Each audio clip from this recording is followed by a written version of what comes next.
So this is Minette Naper. As an entrepreneurial philanthropist and dedicated Jewish community member, Mrs. Naber serves on a variety of boards and is deeply involved in many issues and initiatives impacting how future generations will sustain Jewish values, literacy, practice, and belief. Her passion for the JWRP, which is Jewish Women's Renaissance Project, run by Lori Palatnik, which is now called Momentum, but more of that another time, is matched only by her dedication to the Jewish Education Innovation Challenge, JEIC, which is an initiative she launched in 2012 from the Naber Family Foundation Grant Making Platform. The JEIC, over 3 years, has granted innovative pilots in 6 Jewish day schools across the country through a grant challenge that attracted more than 60 proposals last year and culminated in an innovators retreat, which Liba Michelle and I have attended many times, attended by educators, funders, consumers, and influencers on Jewish education.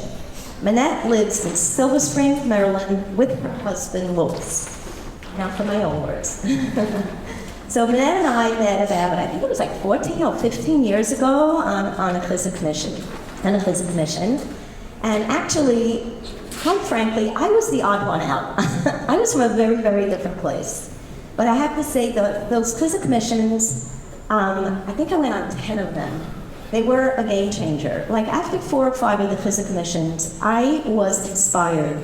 Because of those missions, it inspired me to start Amatz. That's where I got my inspiration from, and we actually modeled. That's where I met Liba and Michelle, and we modeled our first Eretz Yisrael trip after that mission. And one of the greatest cheerleaders we had for Amatz was Minette Naber.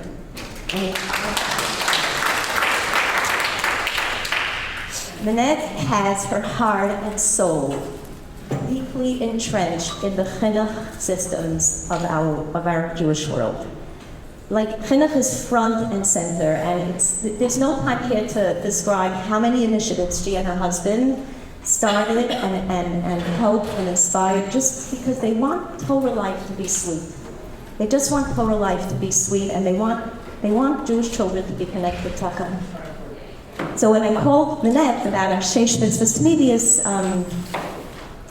curriculum, I have to say, when we were speaking about last night encouragement, this is where we got our encouragement, and this is where we got so much.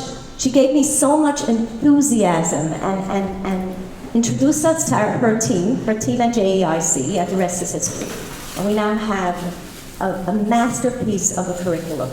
And they pushed us, and they helped us, and they just gave us what we needed to really make it come to life. So for years, I've been trying to get Minette to come and address us on one of our retreats, and it just never worked out. So I thank Hashem that another one of my dreams came true, and we have Minette to address us.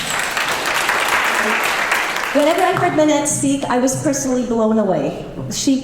Her eloquent way of just addressing, the audience was spellbound, just spellbound. I just personally loved it, and I really want her to come speak to our principal. So Baruch Hashem, finally, another one of my dreams came true, and I just want to say, Minette, thank you for sitting next to me on the bus. Thank you for being my role model and a very, very, very dear friend, and thank you for doing everything for Klal Yisrael, you and your husband.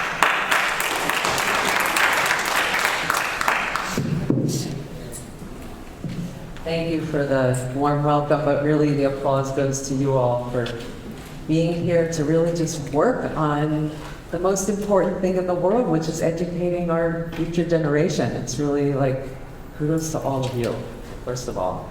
So as Sydney said, I'm not an educator by trade. I didn't train in education, but I'm an investor in education. And how I got there, I want to give you a quick, a little context so you kind of understand where I'm coming from, who I am. How did this get to be a priority for me personally and for the Naber Foundation? So my quick background story is going to be, as everyone's journey really can be, a story in and of itself. I grew up right over here in Miami Beach, and I would call it a cultural Jew. I grew up in a Reform synagogue. I really didn't know anything. I didn't know anything about Shabbat. I didn't know anything about kosher. All I knew was my man showed up with like Ragala for Rosh Hashanah, and we sat at the Pesach table, and my uncle would like kick the table so that the wine would move, you know, when it was Eliyahu's cup. I mean, I can remember these things, but I really didn't know anything. I learned my first Aleph Bet when my oldest son started to learn it in kindergarten. So how did I get our son into even learning Aleph Bet? It's a whole long story, but basically, after my husband and I got married in Washington, D.C., well, I should give you a little bit more fill-in. I went to public school, went all the way through high school, and then I couldn't wait to get as far away from the hot weather as I could. What a mistake, I know now, but I went to Cornell. And when I graduated from Cornell, I moved to Washington, D.C. to work for a job, and I met my husband there, and he had grown up in California, and we were very, very happy yuppies. You remember this term from the 80s, right? It was young urban professionals. That was us. And we had a really cool apartment. We were really happy.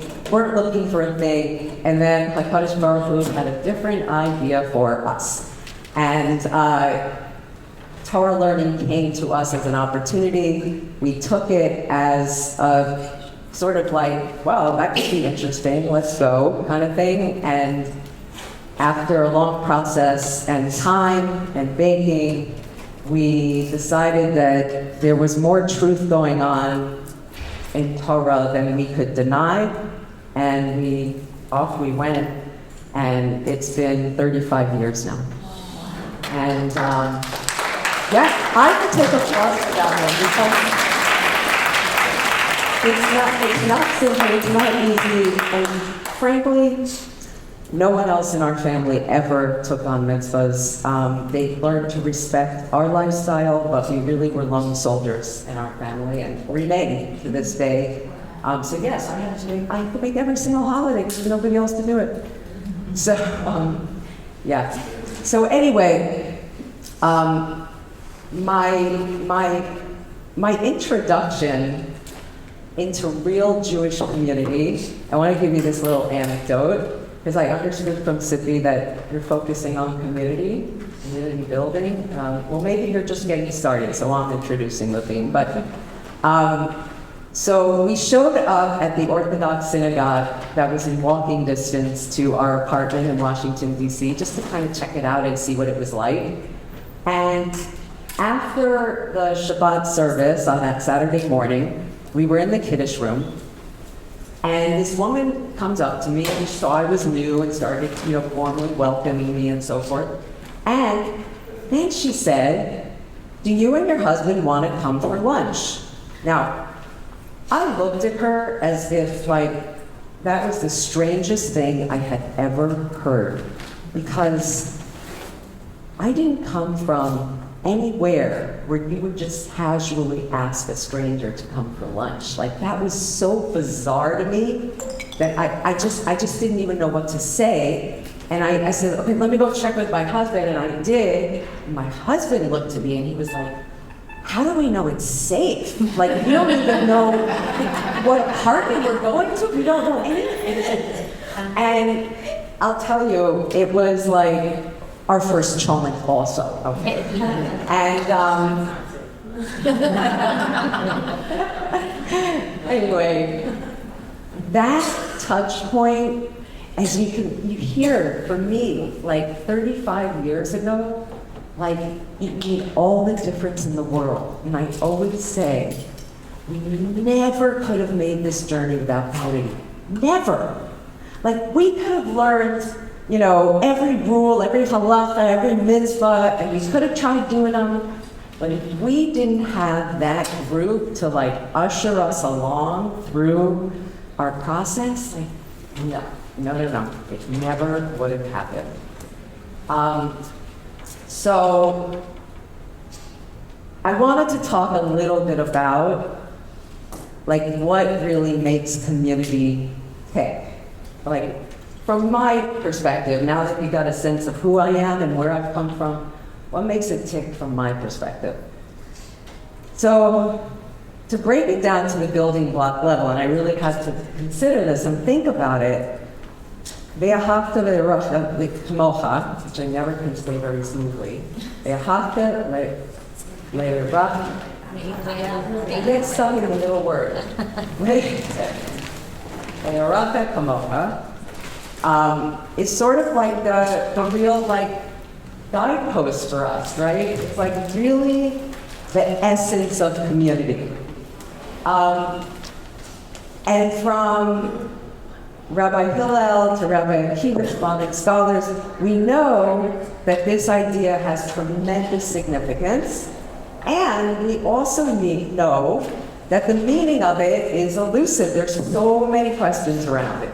Is it possible to even love someone else like you love yourself? And who do we include? Is it only Jews, or is it everybody in the world?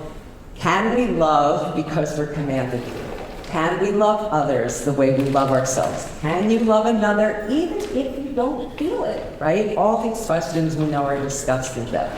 I'm not going to tackle all the questions, of course, but I will say we may think we can't control our emotions, but we really can. And we do hold people accountable for emotions, and we do hold our students accountable for emotions. Like, imagine the scenario where you have a student who's like really upset and really jealous of another student who's getting better grades, right? So we're gonna try to shift that student into positivity. We're gonna talk her into like, okay, you feel this way, but you really should be feeling another way, right? And intellectually, we can kind of shift ourselves, right? We do sometimes feel that emotions like creep up on us and like we don't have control, but yet we know we can choose to let go of anger, we can choose to love someone. And even when it comes to giving to the poor, what are we commanded? Not only are we supposed to give, but we're supposed to give with encouragement, with a kind word, really like with love. We're not just supposed to give. We have to give with emotion. So we are capable to think and feel and express and act in alignment with God's will. Maimonides explains that the underlying principle of the commandment is action. The commandment, love your neighbor or your fellow, it really means do all of the things for others that you would want done for you, right? That you would expect for others to do for you. And Sforno also comments the same. Apply the same to others as you would apply to yourself. Hillel says, in reverse, that which is hateful to you, don't do to another. So, whether phrased in the positive or the negative, we can choose to love and translate that into action. And this is completely consistent with what Torah asks from us all the way across the board, right? It's not enough to think it, we have to put into action. It's not enough to just find our relationship with God, to feel it. We have to actualize it, right, with mitzvot. So if we didn't ever actualize our emotions or our thoughts, then it wouldn't yield much of a relationship. We know this. If actions are essential, we have a lens to understand this command. Love the other in the same ways we ourselves would want and expect to be loved by her.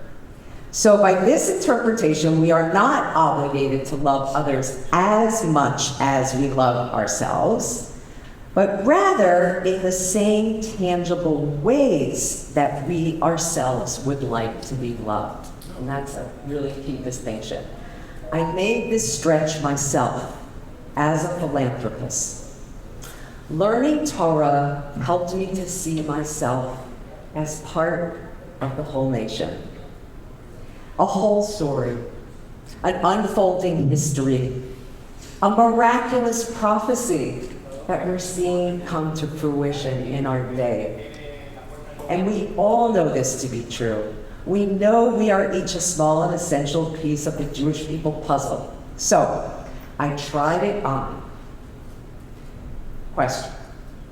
Isn't Jewish education just as important for a student in New York as it is in Pompano Beach? Well, you're all saying like, of course, Manette, obviously, right? Obviously, it doesn't matter where the student is, they're all important. I know the Torah tells us we're supposed to take care of our family and community first, and I take that seriously, but I couldn't rationalize that it makes any difference where a Jew is located in terms of deserving my attention and resources. No matter her location, every Jewish student is a priority. But I will tell you, it's not an easy jump for funders. In the philanthropic world, most funders of Jewish education want to fund in their community. They don't look at Jewish education expansively. It's hard to find partners. We look and we find, but it's hard to find national partners. They're not looking nationally or globally. And even large foundations, much bigger than ours, they usually fund local day schools and educational initiatives in their communities. I'm a bit of a lone soldier out there, funding models in schools from the East Coast to the West and beyond national borders. For me, I express my love in my giving, and that means no geographic boundaries.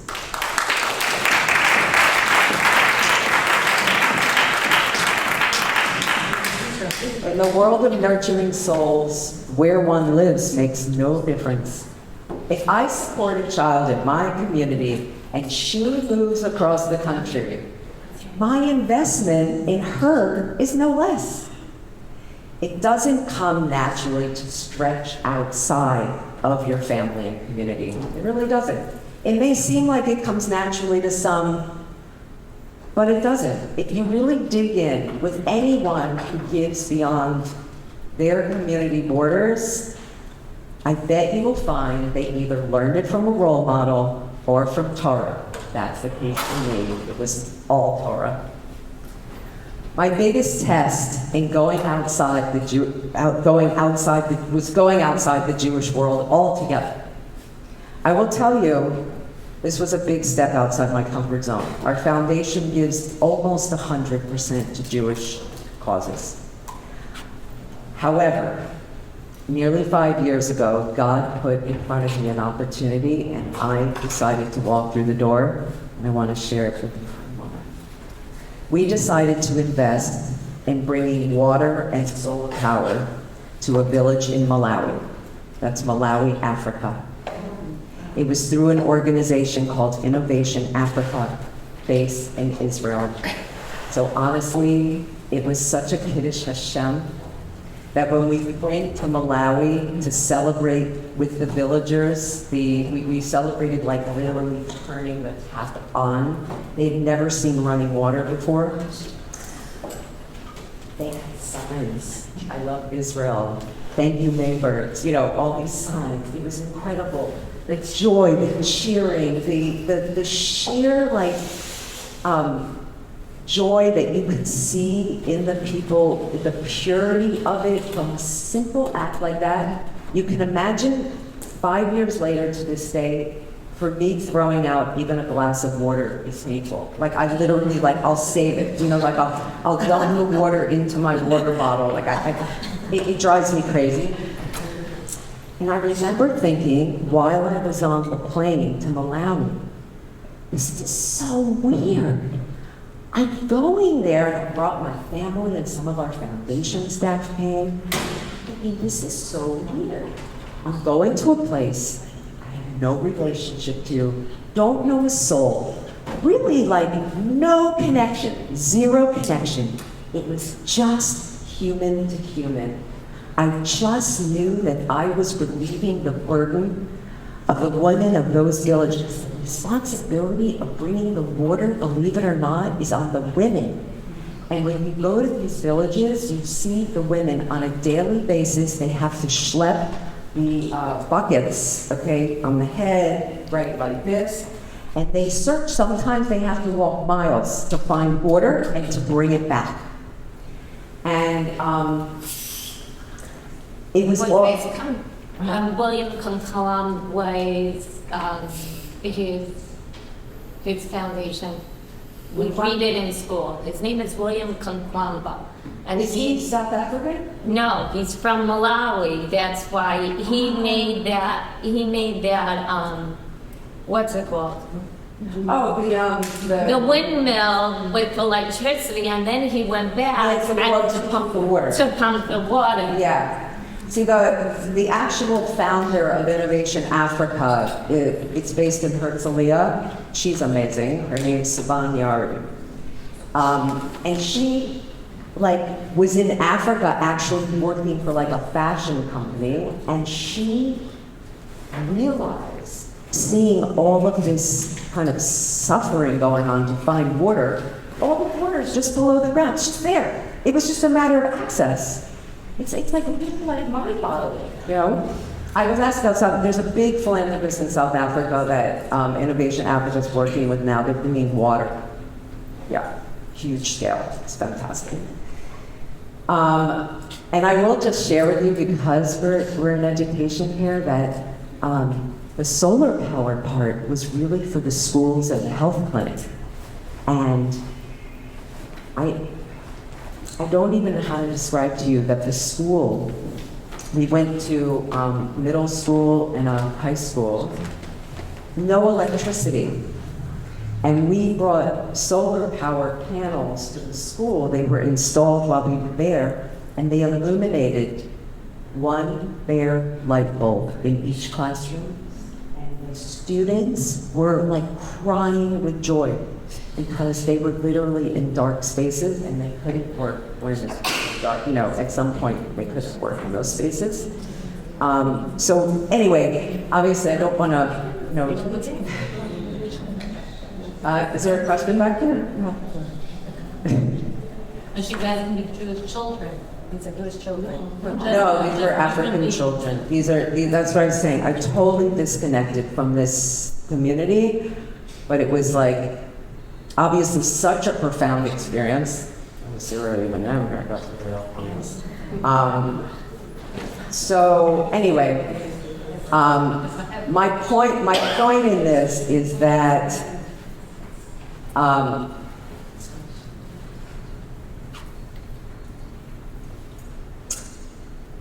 when I had this opportunity to really have this experience of celebration and joy at the smallest things, right? The turning on the water, the light bulb going on, the health clinic where they were delivering babies by holding a flashlight in their mouth while they're delivering the baby. No, there was no light. And they didn't have the refrigeration necessary for vaccines. So now we were able to provide that equipment for them that could now, they had power in order to. It was really game changing for this village. We follow the village now too. We get pictures, because of course we want to see how they're growing gardens, because they have water, so the men are involved in producing fruit. But it's really just amazing, and I hope I'm going to go back and see it with my own eyes. I have it in my mind that I want to get back there and see it with my own eyes. But the reflection here is the divine spark in each of us has the capacity really to expand beyond limits that we thought we had.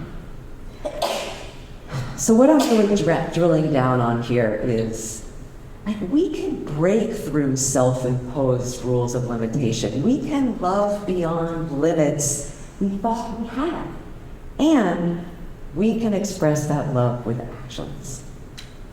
And the limits that we impose are managed to break through, create the cultures in our classrooms, in our schools, and in our communities. cultures with limitations or cultures with expansiveness. These cultures can be built intentionally or by default, but a culture there will be. And as educators, we have exponential influence on these cultures. Soul by soul, we have the opportunity to develop the divine spark of limitless potential for love in our students. Forbes magazine, you're familiar, right? The big business magazine, comments on corporate culture. If you aren't intentional when it comes to defining your culture, you end up with the culture you get, which may not be the one you want. There's a famous author, educator, and consultant on business management, Peter Drucker, and he said, quote, "Culture eats strategy for breakfast." What does that mean? If you don't intentionally create the culture that aligns strategically with your organization's objectives and intended results, you will find yourself in an unintentional culture. So I think applying this business to win thinking to our school community, we could consider it. It could make sense. If we are intentional about building our students' self-esteem and Jewish identities with love, our school cultures will flourish with the outcomes of God alignment that we're all looking for. If we judge our students favorably and reward effort over achievement, right? It's just what it says in Pirkei Avot. We are conveying the kind of love that we would like to be conveyed to us, right? Judging to the good. More loving schools mean more loving communities, and more loving communities means a more loving world. Building a culture of love is building a community that can stretch beyond itself. Remember the song, "What the World Needs Now is Love, Sweet Love"? Remember that? 1965, "What the world needs now is love, sweet love." Yeah, I get some shaking heads. Okay. So, what does the song say? We have plenty of meadows and cornfields and wheat fields. We have sunbeams and moonbeams, right? And it's a Torah message. We have so much beauty in this world. God has filled this world with beautiful nature. Sydney took me up to the roof to see the view. Boy, what a bracha you guys have here. Unbelievable. And we also know we have all of the human potential to fulfill, satisfy every need in this physical world. We know that God gave us an incomplete and unfinished world, and the core principle we are given as guidance is love the other as yourself. Think it, feel it, and do it. Put it into action. There's a educator and author in the modern Orthodox world. His name is Shai Held, and he came out with a beautiful book called Judaism is Love. And I'm going to quote it here. Jewish ethics encourages us to realize that we are capable of more than we might think. We may not be able to love our neighbor perfectly at all times, but we can grow toward loving them. And at moments at least, we can fully observe the commandment. So, soul by soul, we build a culture of love. I got that book. You have the book? You made me get it. Not surprised. Thoughtfully, it's a good one, like just to pick up here and there. You know, like I pick it up and read a chapter here, a chapter there. With soul by soul, we can build a culture of love thoughtfully and intentionally to yield stronger future communities that reflect God's faith in our capacity for love. I find it helpful to think of this big idea of loving our neighbor as ourselves as the bedrock of the community we strive to create. If we live the constant principle to grow in love, then our community embodies the values that reflect our divine mission in this world. And I have one little story, or I can skip it, depending on how's your time. Okay, I'll tell it quick. because I'm almost at the end, last bit. But this story was so profound for me. It just happened last week. We had visitors. We have really good friends in Panama City. Okay, these are such beautiful people. She really taught me everything I know about hypnosis working. She hosted us in Panama City, and we were able to reciprocate and have them in our home in Silver Spring. It was amazing. Anyway, she told me this story that I just felt I had to share. It was like, it's just unbelievable. She was telling me that there's a very wealthy man in their community who married a non-Jew. And they don't live in the Jewish community, they live in the wealthy community. I mean, not with the Jewish communities, not that they live in the Jewish community outside. They live in the wealthy community outside the Jewish community. And he tried to get Hatzalah. He knew about Hatzalah. They have Hatzalah in Panama City. And he tried to get a Hatzalah style service started in his community, in this community outside the Jewish community. And Renee told me that he couldn't get the volunteers. Like he couldn't get the core volunteers. And then she said, and I think he even tried the strategy of like maybe paying them if they were called. And she said, I don't know why that didn't work, but they never got it going. And I go, that's unbelievable. She said, Lynette, like, they don't have the same value of human life. You know, they just like, they're not willing to drop everything and run, right? The people weren't. But I just thought that was an example for me of like how we're so immersed in our values. We're so immersed in our culture and our values. And sometimes it's so important to take a step back to really like appreciate. And we can't take this for granted. Like that human life and dignity, it's like our gift to humanity, right? It really is. And it's ours to build on through our students. We have to build a future generation that can withstand the force of foreign culture that we're living in and continue to be a light unto the nations. In addition to conveying texts and skills and ethics, I know this is why you're all here, so I know I'm speaking to the choir, but I have to say it, and it's like in my pishta, but we have to build the capacity in each of our students to love intentionally, to take pride in those values that are our Jewish legacy. We can't let that get lost. We can't assume that they know this because that's how it gets taken for granted. We have to call it out, and we have to be proud, and we have to let them know that this is what has ensured our survival for thousands of years. So I'll end by saying that when that stranger, who's now been one of my best friends for 35 years, invited us for lunch that Shabbat, she didn't know if she would ever see us again. She didn't know if she was making an investment in her community or not. In fact, we don't live in Georgetown anymore, and you know what? Neither does she. But the love we felt that day, it transcended proximity. It was a profound expression of love that changed our world, and in turn, we now feel the responsibility to change the world through our expressions of love.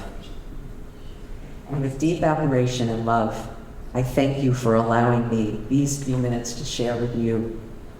You are the heroes of the Jewish people, choosing to immerse yourself in the field of Jewish education. Every day, molding and developing the next generation with our timeless values and wisdom. I don't take that for granted, and I want you to know I am sharing that tremendous responsibility with each of you.